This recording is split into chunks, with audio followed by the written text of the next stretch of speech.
حیرت کی بات ہے کہ اللہ تعالیٰ نے مسلمانوں کو سجدہ کرنے کا طریقہ دیا اور پھر بھی ہمارے ساتھ جسمانی، روحانی اور جذباتی مسائل ہوتے ہیں۔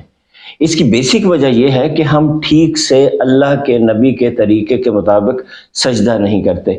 آئیے میں آپ کو سجدہ کرنے کی 3 اہم باتیں بتاتا ہوں، جس کے بعد آپ کے 80% بہت سے جسمانی مسائل جو ہے وہ ختم ہو جائیں گے۔ نمبر 1، جب بھی آپ نے سجدہ کرنا ہے تو یوں اپنے ہاتھ لے کے جانے ہیں اور میک شور کرنا ہے کہ یہ جو آپ کے ہاتھ ہے اور یہ جو تھم ہے یہ آپ کے کان کے الائن ہوں، یہ آپ نے الائن رکھنا ہے۔ یہ دیکھیے کرنا ہے اور یہ آپ کے ہاتھ جو ہیں یہ اس کان سے الائن ہوں گے۔ یہ ہے نمبر 1۔ نمبر 2 یہ ہے کہ جب آپ سجدہ کریں گے تو آپ اپنے ہاتھوں سے نیچے پش کر رہے ہوں گے اور یہ جو آپ کے پاؤں ہیں ان کی یہ جو انگلیاں ہیں ان کو نیچے پش کر رہے ہوں گے۔